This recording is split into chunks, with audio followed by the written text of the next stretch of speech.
Yang tidak berpasangan di alam semesta ini tidak ada.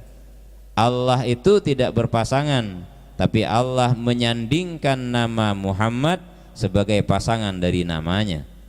Makanya kalau di masjid-masjid itu kalau ada lafadz Allah mesti ada lafadz Muhammad. Dan itu sejarahnya di surga dulu. Nabi Adam pertama kali membuka mata melihat pintu surga, beliau lihat di surga itu ada lafadz Allah dan lafadz Muhammad. Makanya mahar Nabi Adam ketika menikah, beliau membaca sholawat kepada Nabi Muhammad sallallahu alaihi wasallam.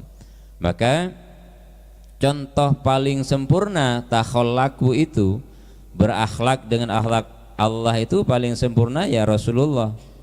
Bahkan dalam sejarahnya Sayyidina Utsman, jadi ketika beliau akan dibunuh, besok pagi ini besok sore beliau akan dibunuh. Malamnya itu beliau bermimpi didatangi oleh Rasulullah. Kemudian dalam mimpinya Sayyidina Utsman itu melihat Rasulullah berada di dalam lubang air di dalam rumahnya. Jadi secara spontanitas, jadi ada lubang air di dalam rumah Sayyidina Utsman. Dalam mimpinya ternyata setelah beliau bangun betul-betul ada lubang itu. Jadi beliau melihat di lubang itu ada Rasulullah. Rasulullah kemudian bilang, "Wahai Utsman, kalau engkau mau, besok engkau akan ditolong dan diselamatkan dari orang-orang yang mengepungmu." Dan itu sudah digambarkan dalam mimpinya. Besok engkau akan diselamatkan dari orang-orang yang mengepungmu dan akan membunuhmu kalau engkau mau. Tapi kalau engkau mau berbuka puasa bersama kami, katanya Rasulullah, maka engkau jangan pernah minta pertolongan. Ternyata Sayyidina Utsman milih apa? Milih berbuka bersama Rasulullah Shallallahu Alaihi Wasallam. Jadi kalau kemudian kita lihat kisah-kisah yang demikian banyak sekali. Akhirnya apa? Pagi harinya kisah ini diriwayatkan oleh Abdullah bin Salam. Abdullah bin Salam itu sahabat Rasul juga yang masih saudaranya Sayyidina Utsman. Beliau pagi-pagi datang ke rumahnya Sayyidina Utsman. Terus, rumahmu akan dikepung. Ditanya, iya aku sudah tahu. Dari mana engkau tahu? Rasulullah mengatakan kepadaku tadi malam. Jadi kedekatannya seorang Sayyidina Utsman demikian. Bagaimana kamu tahu? Aku bermimpi bertemu beliau dan beliau aku lihat di dalam lubang air ini gitu. Akhirnya Abdullah bin Salam dikasih minum dari air di lubang di rumahnya beliau itu. Bahkan ada seorang Abul Khair Al-Aqta itu beliau ulama abad ketiga Hijriyah yang biasa dermawan sekali. Suatu saat datang ke Madinah dan kemudian kehabisan bekal sampai 5 hari enggak makan, hanya minum saja. Terus kemudian beliau datang ke makam Rasulullah. Beliau ucap salam kepada Rasulullah, kepada Sayyidina Umar, kepada Sayyidina Abu Bakar. Kan di makam itu ada itu. Terus setelah mengucapkan salam dia bilang, "Ya Rasulullah, malam ini aku tamu engkau. Tolong hidangkan kepadaku makanan." Ini minta kareng mati jelas-jelasan. "Ya Rasulullah, aku bertamu kepada engkau, tolong hidangkan kepadaku makanan." Setelah itu aku menjauh, katanya Abul Khair Al-Aqta. Beliau menjauh dari makam, di dekatnya mimbar, di belakang mimbar beliau tidur. Nah, ketika tidur beliau bermimpi kemudian. Cuma herannya di mimpi itu kok bisa terjadi dialog ya. Aku kemudian bertanya dalam mimpiku gitu. Jadi yang lebih heran mimpi ini. Jadi dia Abul Khair itu kan tidur.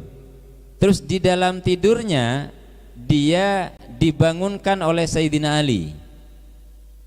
Ini seakan-akan tidur di dalam tidur. Jadi beliau itu tidur, terus lihat dirinya yang sedang tidur dibangunkan oleh Sayyidina Ali. "Wahai Abul Khair, kamu kan bertamu kepada Rasulullah, itu Rasulullah sudah datang gitu. Rasulullah kemudian didampingi oleh Sayyidina Abu Bakar, oleh Sayyidina Utsman, karena memang tadi Sayyidina Umar, karena memang mengucap salam kepada dua beliau ini juga.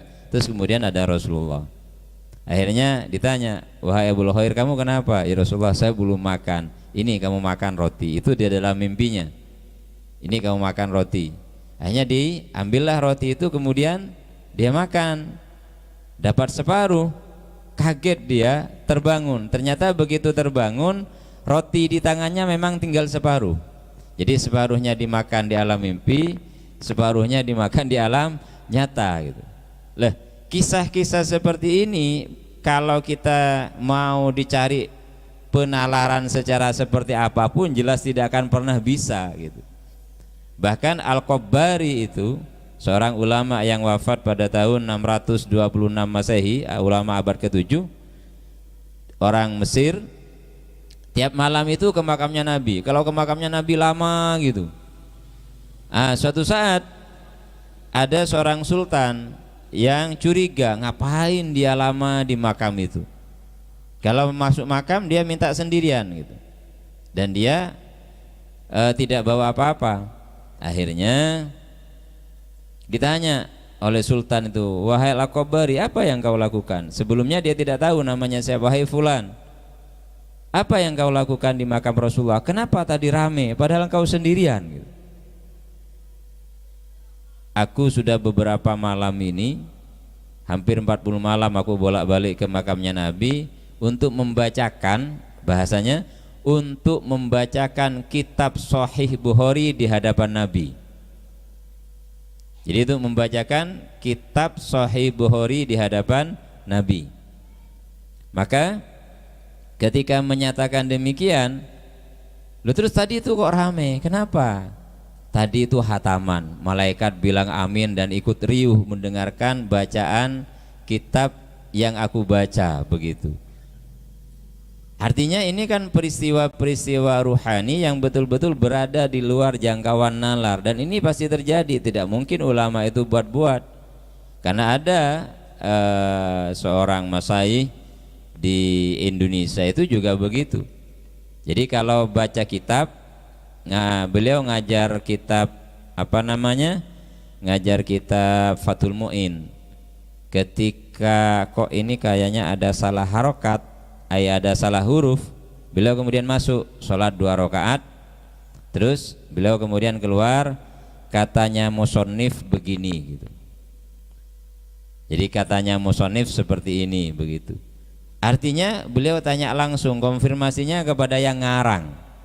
Jadi itu pertemuan-pertemuan lintas dimensi yang itu sangat bisa terjadi ketika kita mampu menemukan jalur atau jalan di mana titik temu antara dimensi jasmani dan dimensi ruhani, antara dimensi dunia dan dimensi barzah. Kalau kita mampu menemukan titik temu tadi, kita bisa lewati itu. Dan itu bukan sesuatu yang mustahil. Bahkan kisah orang punya anak hanya dengan mimpi jima itu juga ada. Jadi kisahnya demikian. Ada seorang alim tapi disebut helap gitu tanpa saya sebut namanya. Tapi kisah ini nyata, orangnya ada hari ini. Jadi si istri itu ditinggal kemana-mana, berbulan-bulan tidak pernah pulang. Tidak lama kemudian hamil, dicurigailah karena suaminya nggak pulang-pulang, ternyata hamil. Sampai ketika lahir, ini singkat cerita, pembuktian anak bukan tes DNA ditombak. Kalau ini betul-betul anaknya Kiai Fulan ini, maka dia tidak akan mati ditombak. Dapat 7 hari si putra ini ditombak bener. Ya, yang ditombak itu masih ada hari ini. Kalau yang ayahnya sudah wafat, Hanya ditanya, kok bisa wong suamimu nggak pernah pulang, bagaimana caranya kamu hamil? Saya mimpi, katanya. Gimana mempertemukan itu antara sel ovum dan sel spermanya itu di alam nyata, satunya di alam mimpi. Karena kita nggak tahu ya bagaimana beliau itu masuk ke dimensi yang berbeda, ya akhirnya ya terserah, jenengan mau percaya iya, tidak percaya juga silahkan gitu. Artinya kisah-kisah seperti ini banyak sekali dalam dunia ruhani yang kadang kita sulit nerima itu gitu. Tapi kalau itu yang kita mampu, ya insya Allah kita akan menjadi manusia yang hakul yakin terhadap alam barzah itu.